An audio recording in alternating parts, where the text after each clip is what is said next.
Bueno, buenos días. Vamos a platicar un poquito acerca de las urgencias en psiquiatría infantil y de la adolescencia en conmemoración del Día Mundial de la Salud Mental, que pues es 10 de octubre de cada año. Este año me pidieron pues que hablemos de las urgencias en psiquiatría infantil y de la adolescencia, lo que comúnmente conocemos como la paidopsiquiatría, y que pues es a lo que me he dedicado en los últimos 30 años de mi vida. Bien, antes que nada quisiera hacer una lista a manera de agenda de cuáles son los 10 principales motivos de consulta o de interconsulta en el servicio de urgencias de un hospital infantil. En primer lugar, pues tenemos el síndrome de excitación psicomotriz o agitación psicomotriz, como se le llama, o delirio con agitación, términos que yo no comparto. A mí siempre me ha gustado más el de excitación psicomotriz, en el que puede haber o no una agresividad verbal o física auto o heterodirigida, y que frecuentemente codificamos con el R45.1. Les voy a ir diciendo los códigos pues para que todos hablemos el mismo idioma utilizando el CIE-10, porque con el DSM-5 luego hay algunas controversias. Entonces, el síndrome de excitación psicomotriz es aquel síndrome en el que el paciente piensa más rápido de lo que puede hablar, intenta verbalizar todas sus ideas, y esto pudiera deberse a un cuadro psicótico como sería una psicosis reactiva, o el que el joven esté debutando con una esquizofrenia, y o pudiera ser un microbrote psicótico, una psicosis breve. Entonces, ese es el R45.1, y que se va a caracterizar por taquilalia, taquipsiquia, agresividad verbal o física autoheterodirigida, y que es muy difícil de contener a estos pacientes. Frecuentemente se utiliza, ¿verdad? Se utilizaba el haloperidol y la levomepromacina. Hoy en día ya no están tan disponibles, entonces utilizamos la risperidona en solución de 1 miligramo por kilogramo, es la que le conocen como el jarabe de Risperdal. Resquisof. Este jarabe se da más o menos en una dosis de 0.7 miligramos por kilogramo por dosis. Es más fácil que se lo tomen con un refresco, con un agua fresca, hasta si es necesario con café o con algún alimento. ¿Okay? Entonces, el segundo cuadro que frecuentemente vemos es el código 100, en el cual hay ideación, rumiación o parasuicidio. Sabemos que los jóvenes que están meditando, están rumiando estas ideas, tienen por lo menos unos 6 meses de estarlo pensando, lo dejan, lo vuelven a pensar, lo retoman, lo rumian, tienen algún acto preparativo, sin embargo, desisten, y luego finalmente un día, tras una discusión o una decepción, lo intentan. Entonces, siempre lo he dicho y lo sostengo, lo que tenemos que hacer es tratar el cuadro agudo, no estar llenando la tarjetita cortafuegos, ¿no? Entonces, en estos casos, generalmente utilizamos algún antidepresivo y un neuroléptico. De los antidepresivos tenemos la sertralina, más o menos una dosis de 50 miligramos día. Sin embargo, han habido casos en que llegamos hasta 100 o 150 miligramos, es decir, de 1 a 3 tabletas al día de sertralina, según el caso de la depresión, de la rumiación, de las ideas. También podemos utilizar, principalmente en jovencitas, la fluoxetina en una dosis de 20 a 40 miligramos día. ¿Sí? Si hay un predominio de ansiedad, podemos utilizar también la desvenlafaxina en una dosis de 50 a 100 miligramos por día. Si hay un predominio de síntomas ansiosos, de crisis de angustia y o despersonalización, desrealización, es decir, me siento como pasmado, me siento como si no estuviera en mi realidad, me siento como si estuviera en un teatro, yo solo soy un espectador, como si todos van en cámara rápida y yo estoy en cámara lenta. Entonces, en esos casos es cuando se utiliza el escitalopram. Si tenemos un caso en el que nuestro paciente o pacientita no come, no duerme, podemos utilizar un antidepresivo de acción más bien histaminérgica, como podría ser la mirtazapina, una dosis de 30 miligramos por las noches. Sí, pero bueno, de una vez voy a mencionar los demás medicamentos. El bupropión en caso de abuso de sustancias psicoactivas, una dosis de 300 miligramos por día. Y la reina de los medicamentos psiquiátricos, que es la quetiapina. La quetiapina en una dosis de 25 miligramos tan solo como inductor al sueño, ¿sí? 50 miligramos como antidepresivo, ansiolítico, como un coadyuvante de los antidepresivos y de los ansiolíticos, para hacer una buena sinergia, para hacer una buena potenciación del efecto antidepresivo ansiolítico. No hay como la quetiapina entre 50 y 100 miligramos por la noche. Ya a partir de 100 miligramos empezamos a hablar de control de los impulsos, ¿no? El cutting, la escoriación cutánea, el estarse jugando con la lengua, empujando los dientes, ¿sí? Y de 300 miligramos en adelante, hasta 600 o 900, estamos hablando de la quetiapina en dosis como antipsicótico, antimaníaco. Entonces, todo paciente con código 100 debe de ser tratado con un antidepresivo y con un neuroléptico, ya sea la risperidona, la quetiapina, el aripiprazol, pudiendo llegar de 15 hasta 30 miligramos, ¿sí? Por la noche. Bien, otro caso que frecuentemente atendemos, tanto en este hospital Mónica Pretelini Sáenz como en el Hospital del Niño, son las niñas que son víctimas, o niños desafortunadamente, de agresión sexual, de abuso sexual, de violación. Entonces, lo primero que tenemos que hacer es dar contención, explicarles el modelo del trastorno de estrés postraumático, como lo decía Feniker, ¿no? ¿Cuál es el propósito de la analepsis? El propósito del flashback es desgastar, difuminar, diluir, lograr que como un hielo en un vaso pase, podamos digerir este trago amargo en el cual la integridad física, la vida, las posesiones estuvieron en riesgo. Entonces, en el caso de agresión sexual, abuso, violación, podemos utilizar, como mencionaba yo, los antidepresivos de acción ansiolítica, es decir, la desvenlafaxina, el escitalopram, la venlafaxina, y de ser necesario podemos dar una dosis muy pequeña de quetiapina para dormir por las noches. ¿Ok? Bien, al hablar de la excitación psicomotriz hemos hablado también del cuarto caso, que es la psicosis reactiva. Son las alteraciones sensoperceptuales, ¿no? Ya sea ilusión, que es la deformación de un objeto presente, la alucinación visual, olfativa, gustativa, táctil, las senestesias, la formicación, que es la sensación de hormigas por debajo de la piel entre las piernas, ¿sí? Entonces, la ideación delirante, que es una idea fija y repetitiva, que no se lee con las pruebas en contrario y no es compartida por el grupo familiar, religioso, cultural, laboral, escolar. Cuando nuestro paciente o nuestra paciente tiene una ideación extraña, intrusiva, parasitaria, y que no coincide con el imaginario de sus pares, pues estamos hablando de una idea delirante.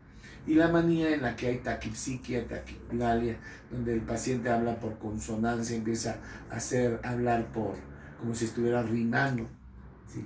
Entonces ahí debemos utilizar un neuroléptico. Si el paciente se niega a recibir medicación por vía oral, como les decía, la risperidona en solución es un gran apoyo, es una bendición, porque se lo podemos dar con un poquito de agua o directamente con un dosificador en la boca, pero también puede ir diluida en una botellita chiquita de agua o con los alimentos, ¿sí? Entonces, en el caso de la psicosis reactiva, Son estos pacientes que tienen un trastorno por ansiedad grave, que tienen un problema de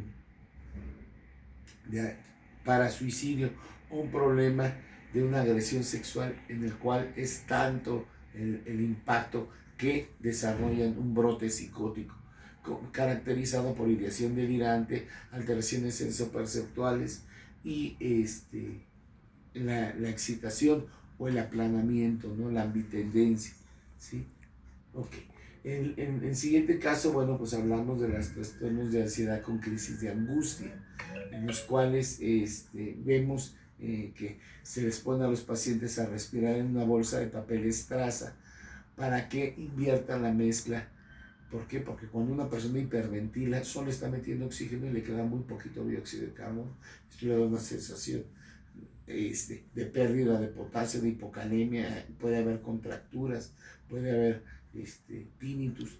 Entonces el paciente, al respirar en una bolsa de papel, invierte la mezcla de oxígeno y dióxido de carbono, da una sensación de paz, de tranquilidad, una sensación como de paz, pero debemos sí de utilizar algún antidepresivo de acción ansiolítica, ya sea venlafaxina, desvenlafaxina, duloxetina, y en dado caso que esta sea sintomatología paroxística, utilizar el escitalopram, y siempre coadyuvando con un neuroléptico que pudiera ser la risperidona, la quetiapina o el aripiprazol. Bien, en caso de intoxicación y abstinencia por sustancias psicoactivas, que es nuestro sexta item, el issue, pues diríamos que debemos en primer lugar yugular la sintomatología de la excitación psicomotriz, como he dicho, con algún buen neuroléptico por vía oral, y si no, bueno, pues ya podríamos utilizar también la olanzapina en ampolletas de 10 miligramos. Diluimos el liofilizado en 3 mililitros y aplicamos esa olanzapina de 10 miligramos intramuscular, pudiendo repetir la dosis en 10 minutos.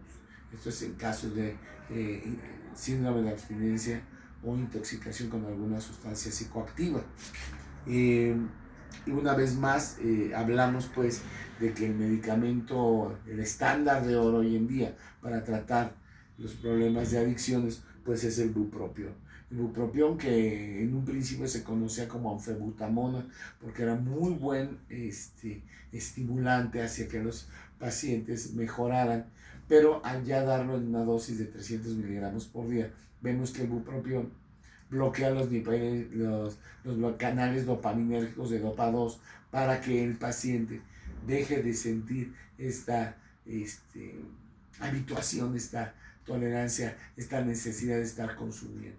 Entonces podemos dar de día bupropión, una tableta de 150 miligramos en la mañana y una a mediodía, y en la noche complementar el tratamiento con un buen neuroléptico de los que hemos mencionado, ya sea quetiapina, risperidona o aripiprazol.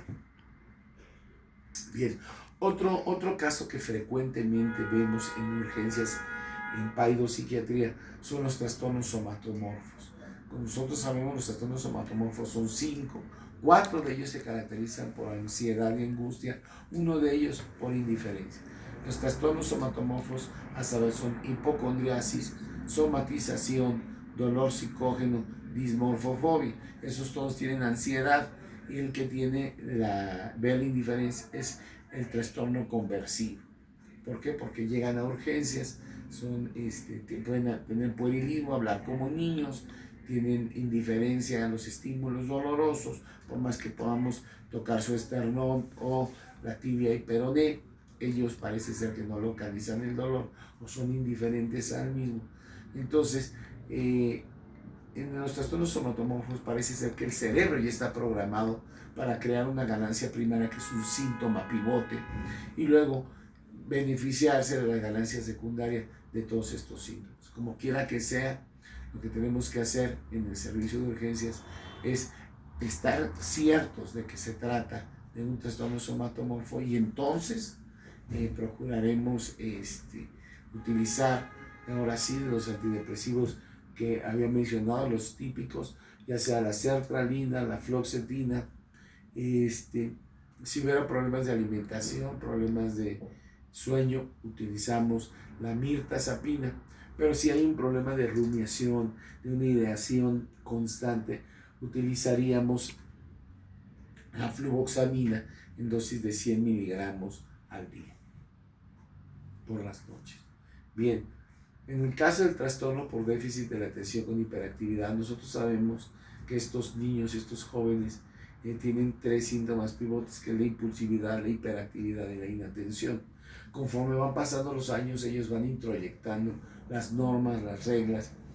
Disminuye un poco la impulsividad, disminuye un poco la hiperactividad, pero la inatención los lleva a ser proclives pues a dejar el celular en el microondas, a dejar el auto encendido, la puerta abierta, y van a hacer una cosa y a la mera hora se distraen con otra. Esto en el caso de que pues no se los esté medicando. Como sabemos, hay 2 formas de tratar el trastorno por déficit de la atención con hiperactividad. Uno es a nivel del sistema reticular activador, utilizando el metilfenidato en dosis de 1 miligramo por kilogramo dosis día. Y el otro es la atomoxetina en dosis de 1.2 miligramos por kilogramo dosis día. ¿Sí? Esto es en cuanto a lograr la atención, ¿no? A lograr que se focalice. Pero siempre debemos de utilizar un neuroléptico en dosis mínima, digamos 0.7 miligramos kilogramos dosis, para coadyuvar con los síntomas disruptivos. Entonces, generalmente en el servicio de urgencias nos es llevados estos niños, pues porque sus papás notan que la distractibilidad los hizo tener un accidente, o la distractibilidad los hace ser verdaderamente desmotivados, abúlicos, como que ya nada les llama, ¿no? Okay. Entonces, hablando de esta situación, en el punto número 9 de estas diapositivas que les compartí, viene lo que llamamos desbordamiento familiar. Desbordamiento familiar es un concepto sociológico que se utiliza para hablar de cuando los padres ya no se sienten capaces de darle contención a sus hijos, y entonces están valorando la posibilidad de llevarlos a un anexo, así de estos anexos de para alcohólicos farmacodependientes e ingobernables. Entonces, cuando ya un padre dice, vengo a que me ayude usted con mi hijo, que es ingobernable, ese es el término tan popular, ahí es donde debemos nosotros de pues mandar a hacer determinación de niveles séricos de neurotransmisores, un electroencefalograma digital computarizado con mapeo cerebral, pues para ver las zonas de mayor influencia, ya sea un predominio beta 1, beta 2, beta 3 en el área prefrontal, pero pudiéramos también encontrarnos una zona de lentificación posterior.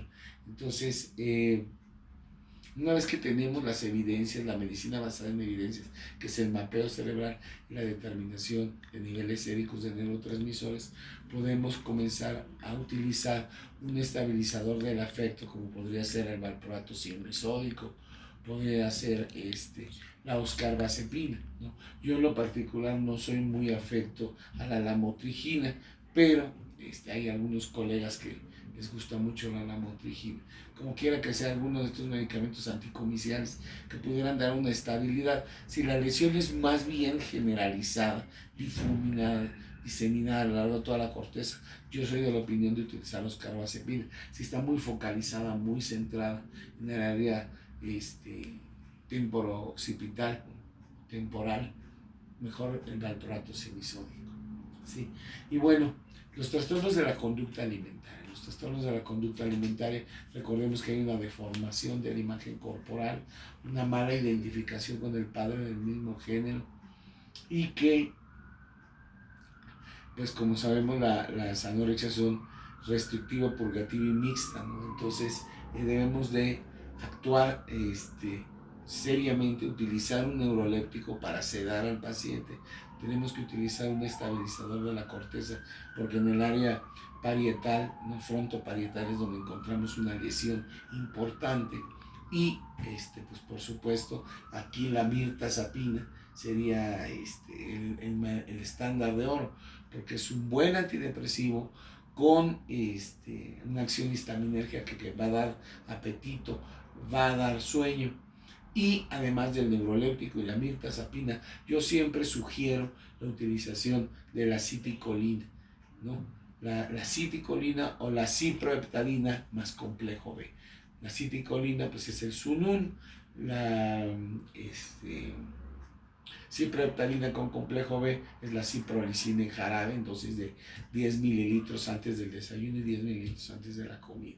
Entonces, estos son en general nuestros 10 padecimientos más frecuentes en un hospital de alta especialidad pediátrica o en la consulta particular, y que pudieran fácilmente coincidir con un hospital general como es el Hospital Gilberto Gómez Maza, o también en este hospital que es de tercer nivel para pacientes complicadas del embarazo. Es frecuente que lleguen todavía moneándose, todavía drogándose, a que les hagan la cesárea. Los adolescentes presentan el servicio de código rojo en el cuarto de choque, pues muchas de estas patologías. Entonces, ya sea que nos las envíen del hospital para el niño del INIEM o lleguen aquí. Estas son las 10 principales causas de interconsulta en el servicio de psiquiatría. Les vamos a enviar este video y espero recibir sus preguntas, sus inquietudes a través de la coordinadora de la División de Salud Mental ahí en su hospital. Muchas gracias, muy buenos días, feliz día 10 de octubre.